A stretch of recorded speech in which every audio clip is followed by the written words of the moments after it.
Zenith Bank security personnel don't come outside. They talk how they take connive with armed robbers on how they will take the thief custom.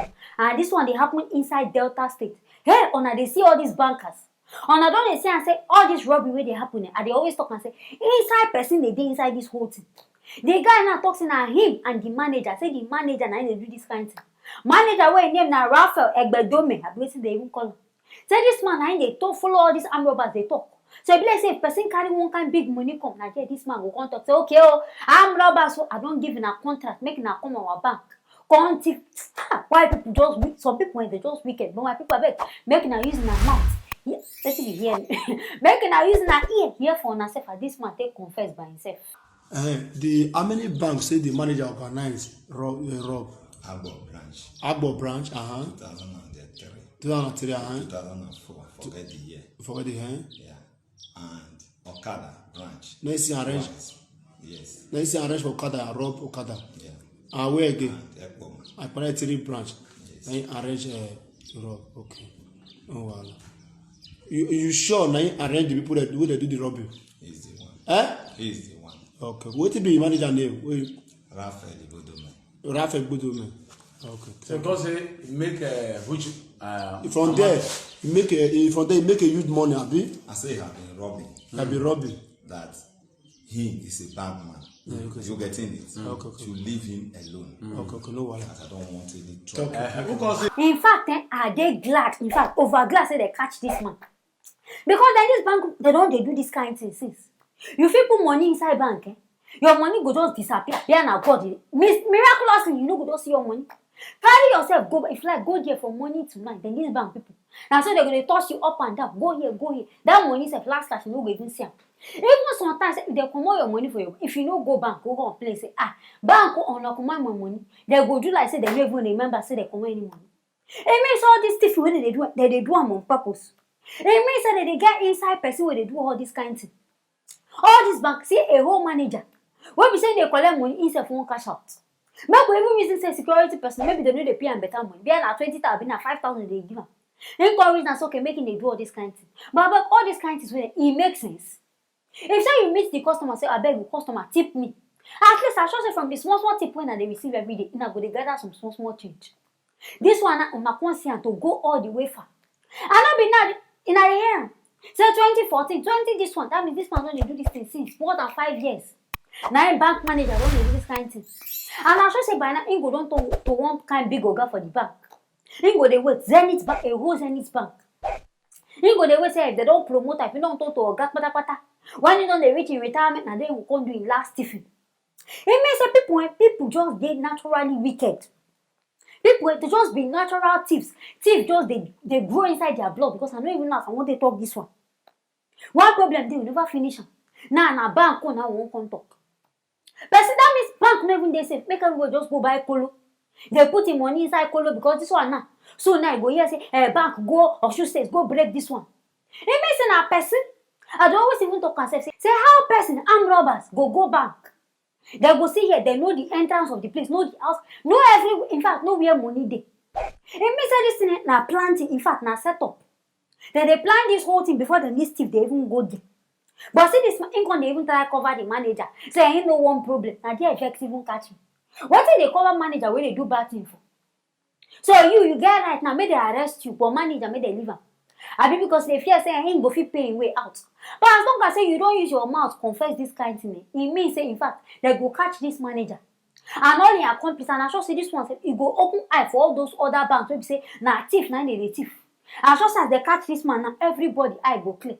Maybe people now say to they even put money for bank, people go they fear. Because you put money safe nowadays, the way they even thief inside bank, ordinary ATM if you go there, thief don't they wait for as they come out and so. It can't be like say all this thing are planting. So it be like all this thing they know do, but thank God say they don't catch this one. I sure say other banks now, there are people where they thief inside there, their eye go clear, they go reduce their thiefing. My people I beg, I hear this one, I want to make a bring and come, making herself using her ear. Here we see they happen inside this Nigeria where we did.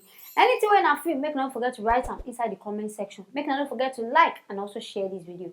I will see you now for our next video.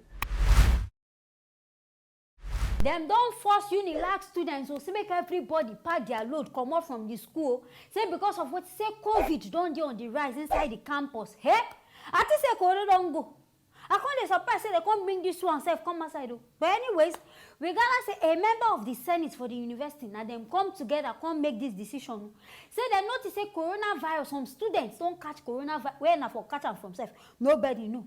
So because of that one, they can't carry all of them. Say they won't sack them. So maybe they go. But as I reason this thing, sacking of these students don't be the solution. Because now if na say they come up from this carry now they will come carry that disease, go their house, carry and go they give people will be say they don't get them before now they will come carry and go.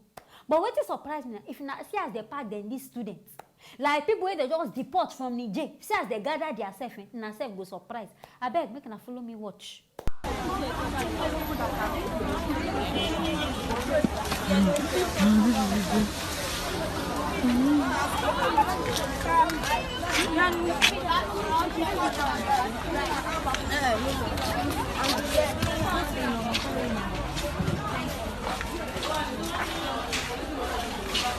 Let us help us back, because of corona. This is more involved. And I don't see Abi. But as for me, vacating then these people, in fact, are the wrong move. I beg, what happened to the whole COVID where they shout about? No be on they talk about quarantine. They talk about isolation center. Why be so on no bundle then these students? Go put them for the isolation center. May they get the required test, they will test them, be and what they won't do for them. May they do one for them. Now, of course, make they pack them, may they go house. May they carry the disease, go take the spread. Now, all these kind of decisions when are they taking? Now they make students, they go remain for one level for 10 years. Since 2019, where COVID, in fact, be at 2019, I be when. Now some students don't get for house, so they don't go school. Now when we say students don't think and say, and they don't start, now they even pity they need students. You know, they then say carry their bag, come school don't resume, they won't start. You don't enter and ahead again, now don't make the pack and go, carry their load again, they go house. I beg which year they won't come graduate? Which year they won't come up from this school if now so now when they do now own running of school? The one who come surprise, they say, okay, say make students no fear, say lectures no go, they teach them online, virtually, they go, hey. Students will be say that their class, that they face lecturer will teach from morning to night, they don't even understand. In our country, say now online class, this one will surprise me. Because students even there, see, common data some students no get. Especially when you can't go do mistake, go they use Glow network. By the time where teacher go they teach, the teacher go hang for there. So by the time where the students go even come back, lecture don't close. So I beg on this kind of lecture, this kind of virtual teaching, and I come reason say then these students want they go. I'm not sure say this one go work. If say na abroad, we will know say yes. Internet no they fail, no they break, and hang na go bring down. No be inside Nigeria where we say we know say this our internet self is no good. But on top of like, these students where they sack, on I know say some. They no go even go house. Ile boyfriend, yeah, na boyfriend house, now they won't go stay for. They don't see vacation. So the best solution, I beg, make they pack the news, keep them for school there. Maybe they get hosted. If not the isolation, I will turn that place, make everybody collect treatment. Make an test them, then find the ones we no get. Na fit tenants, oh yeah, they go your house. But the one we no get, the one we can't get, now go carry them, go give them the necessary things where they need, be an treatment, be an waiting. Cause this one, and in fact, this whole thing, no one knows I want to talk.